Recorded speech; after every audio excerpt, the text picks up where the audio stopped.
It put a damper at the end, yes. An EKU student says he and some classmates became the victims of an expensive theft while on a school trip to St. Louis.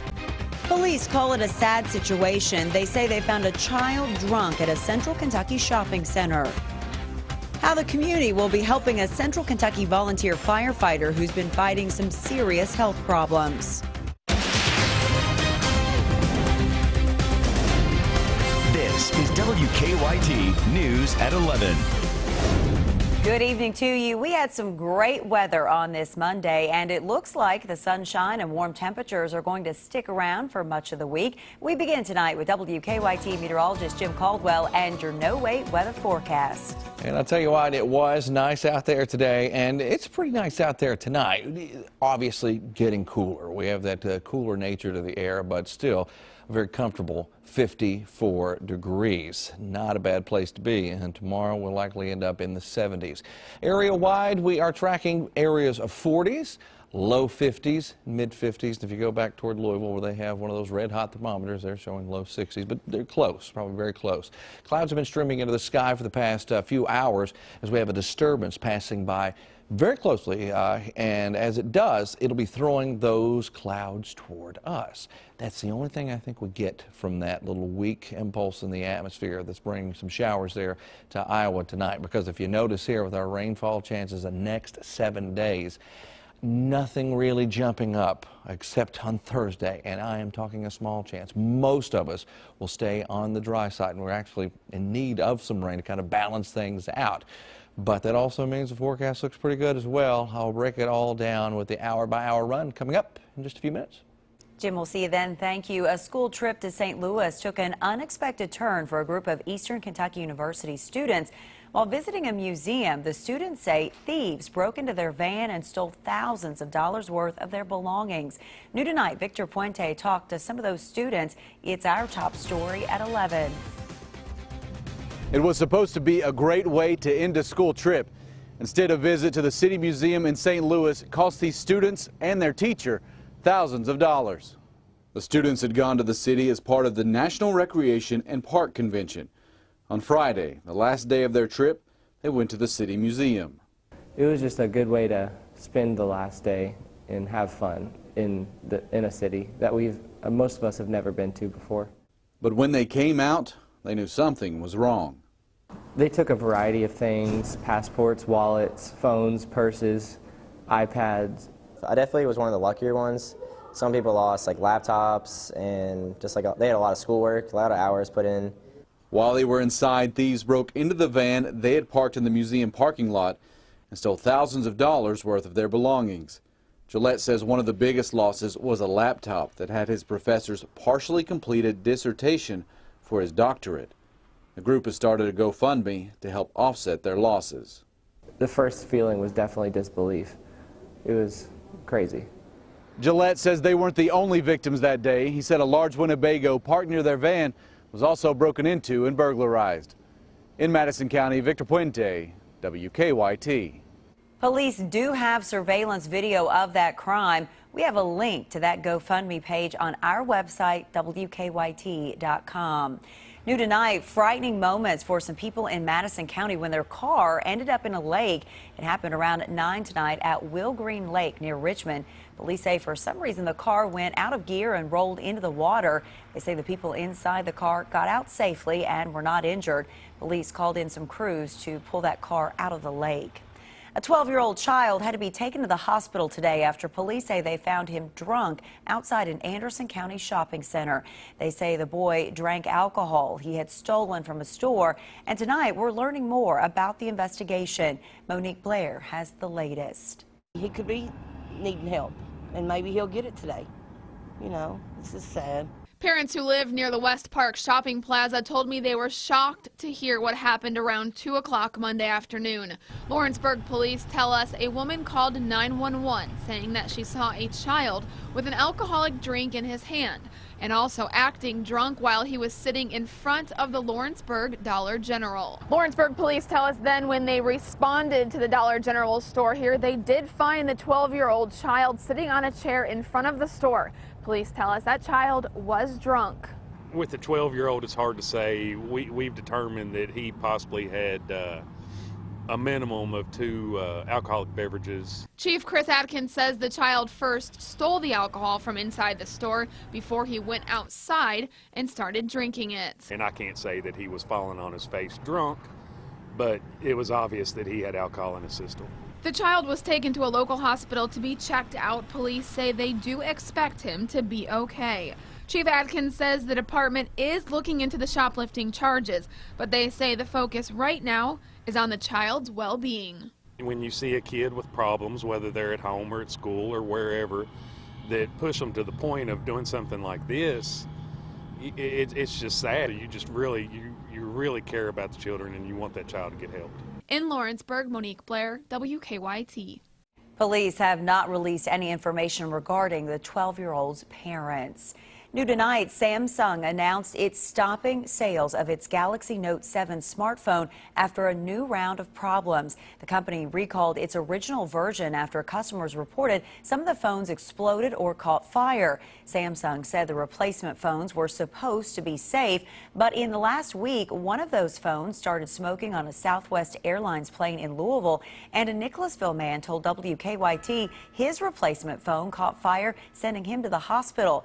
Samsung says if you have a replacement Galaxy Note 7 or one of the originals, turn off the phone and go to the store for a refund. A Laurel County man now admits he killed his stepfather over the weekend. John Stricker talked to WKYT from jail today. Police charged him with murder after they say they found the victim, Donnie Stone, shot to death at a Laurel County home yesterday. Police later arrested Stricker in Clay County. He told our Hillary Thornton that he shot Stone 5 times after he claims the military gave him confidential orders. Shot him today at 2:25 a.m. that morning for his death. And then where'd you go? To my friend's house. Family members say Stricker has a history of mental illness and recently stopped taking his medication. He's being held on a $250,000 cash bond. An average of major national polls tonight shows Donald Trump is trailing Hillary Clinton by more than 5 points. And we're just 4 weeks away from Election Day. Today, the candidates return to battleground states following last night's debate. Greg Boswell has the latest now from the campaign trail. Hillary Clinton criticized Donald Trump's debate performance at a rally in Ohio. Donald Trump spent his time last night attacking me when he should have been apologizing. Trump downplayed his crude words about women that emerged Friday on a video recorded in 2005 and blasted Clinton at a campaign stop in Pennsylvania. If they want to release more tapes saying inappropriate things, we'll continue to talk about Bill and Hillary Clinton doing inappropriate things. There are so many of them, folks. More than 70 Republicans have denounced Trump since Friday. At least 27 rescinded their endorsements. House Speaker Paul Ryan told jittery House Republicans he will no longer defend or campaign for Trump. He urged them to do whatever is necessary to keep their seats in November. But party chairman Reince Priebus said in a conference call with members of the Republican National Committee the GOP is sticking with its nominee. The RNC is in full coordination with the Trump campaign, and we have a great relationship with them. The Clinton campaign is doing its own damage control. WikiLeaks, I love WikiLeaks. On Monday, WikiLeaks released more hacked emails from Clinton campaign chairman John Podesta's account. The new batch covers a range of topics from President Obama's relationship with Bernie Sanders to concern about Bill Clinton's business dealings. Clinton and Trump go face-to-face for their final debate next Wednesday. Craig Boswell, CBS News. A federal judge has issued a one-day extension to Florida's voter registration deadline because of Hurricane Matthew. He will hear arguments on a request for a longer extension at a hearing Wednesday. New tonight, the community is stepping up to help the family of a volunteer firefighter from Madison County battling some major health issues. Greg Betzworth volunteers for the Red Lick Fire Department. 2 years ago, he was going through fire school when he noticed he was very weak and felt like he was suffocating. Blood tests revealed the husband and father of 2 only had about half the blood he should in his body, and he didn't have enough red blood cells.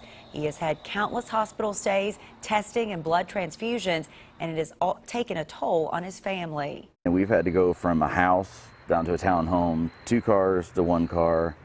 We've done all the cuts that we've possibly been able to do, but I mean it's just hard when your life is set up with 2 incomes and then one of them goes away. So to help alleviate some of the strain, a close family friend is holding a fundraiser tomorrow at the Noodles and Company on Nicholasville Road here in Lexington. Tuesday, a portion of the sales will go to help Greg Betzworth. There is also a GoFundMe page set up for him as well. Many rivers in North Carolina are still rising tonight, days after Hurricane Matthew dumped more than a foot of rain there, the latest on the disaster in 9 minutes. And then why the Fayette County Detention Center is changing its rules for people visiting inmates. Now, your hour-by-hour forecast with meteorologist Jim Caldwell.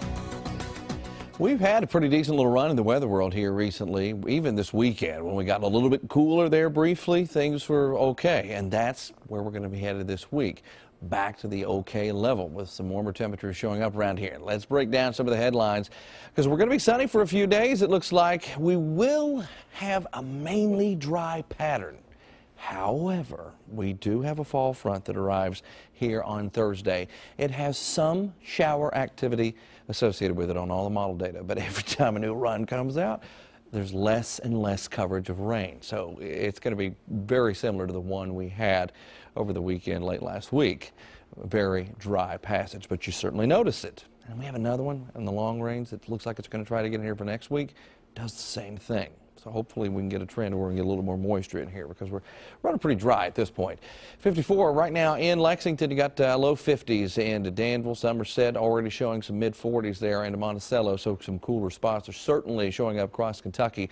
We have been tracking some clouds into the area, but these are tied to a little disturbance that's making its way through parts of the Midwest tonight. And we're just getting a little bit of the residual cloud cover spilling over into Kentucky. Now, it's going to be a great looking week for you folks that are heading out to Keeneland. We're at 76 on Wednesday, a little on the breezy side, which isn't a bad thing.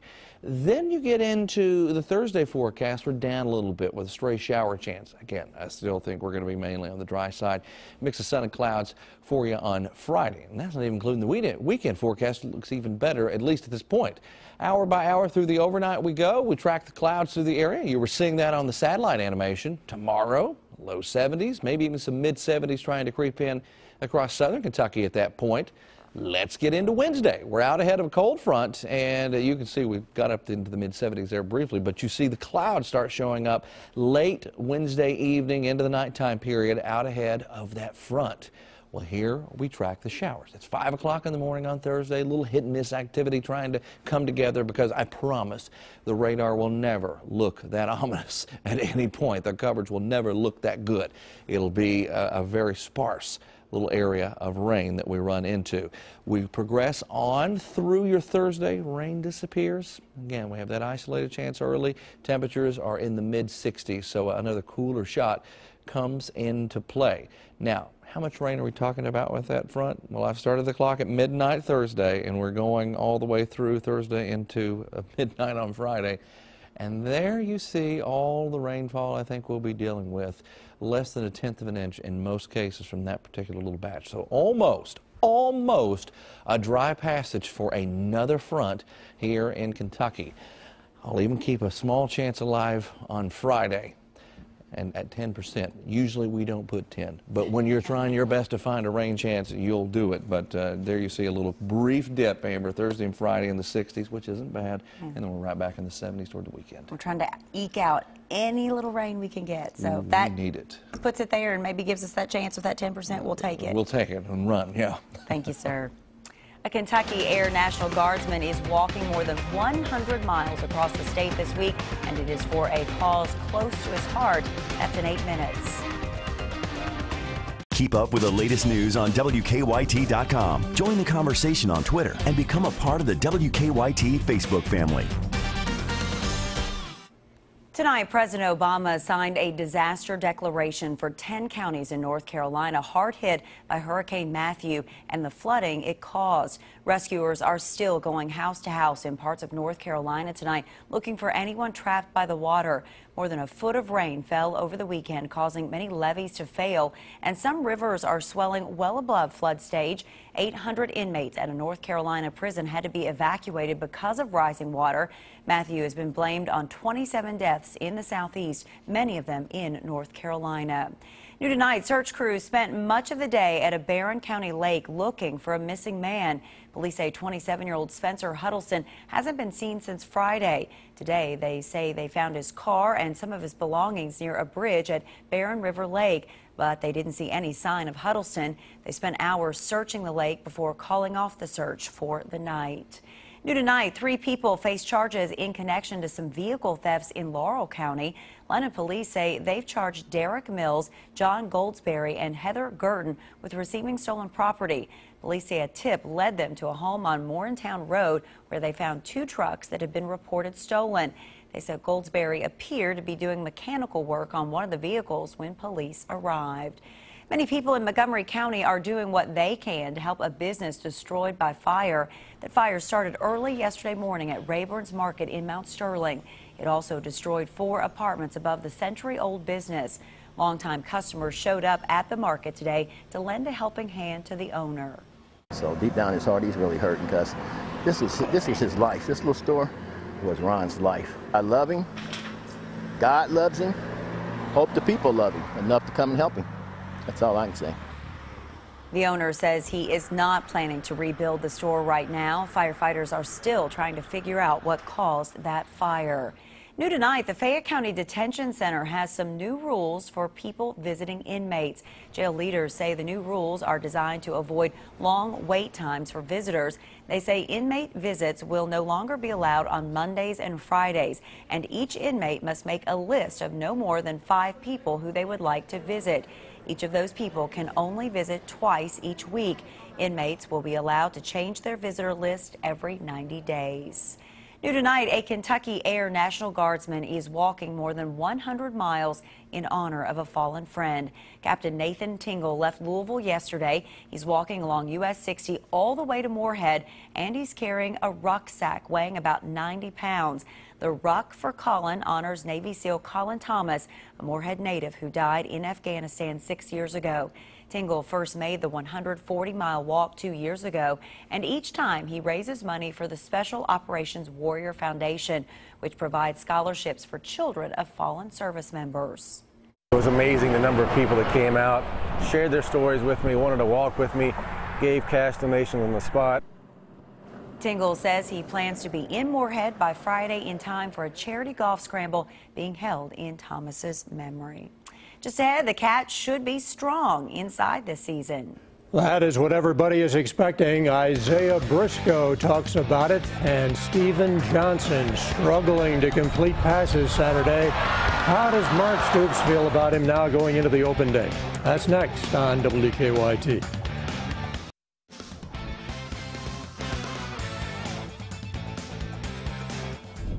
As always, plenty of excitement surrounding Kentucky basketball as we get ready for Big Blue Madness on Friday night. Now, last night, John Calipari put his team through a televised practice seen by the nation on ESPNU. The fans able to get an early look.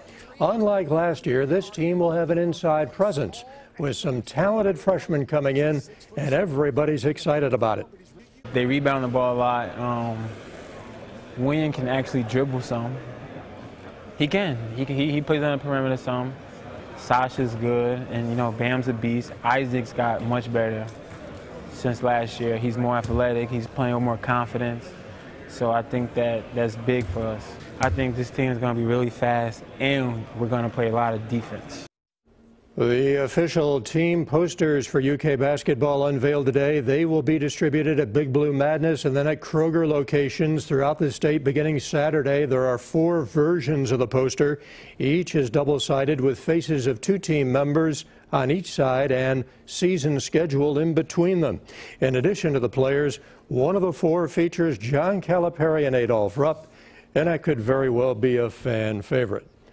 For UK football, it is a bye week. The Cats will not be back in action until a week from Saturday. That's when they host Mississippi State.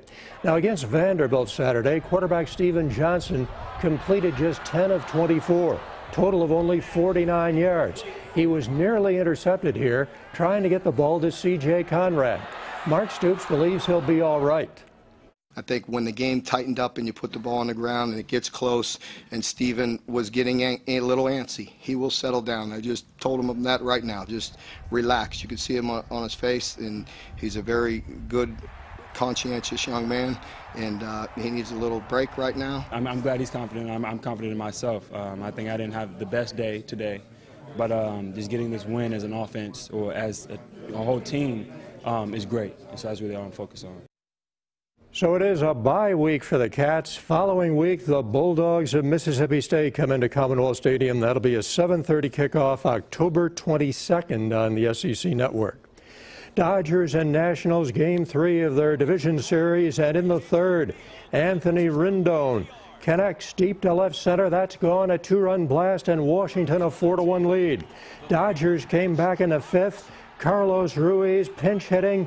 He connects with a man on, and the Nationals' lead is cut to 4-3. But Washington putting it away with 4 in the ninth. Ryan Zimmerman, a drive to right. Josh Riddick at the wall, can't make the play.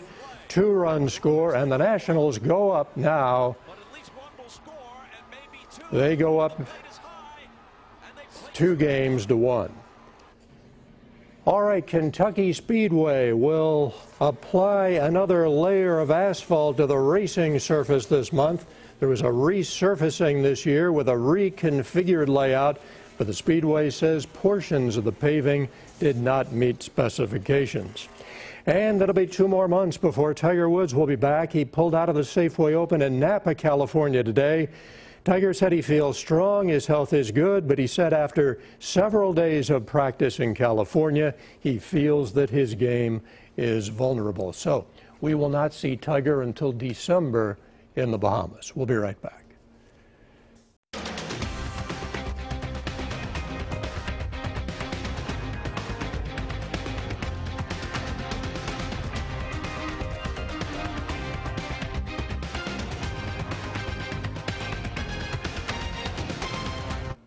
The Late Show with Stephen Colbert is less than a minute away here on WKYT. Tonight's guests include Amy Schumer. Taking a look at that shot we just had, it looks a little misty out, There could be a hint of some fog, certainly trying to show up here. We had some last night, could very well do it again tonight. But we'll forget about it tomorrow because it's going to get around 73 for a high, sunny skies. Very nice run there. Tuesday and Wednesday, we have a very small rain chance on Thursday that kind of shakes things up for 2 days, and that's right back to this warm stuff. All right. Thanks so much for joining us tonight. We will see you back here tomorrow. Have a good one.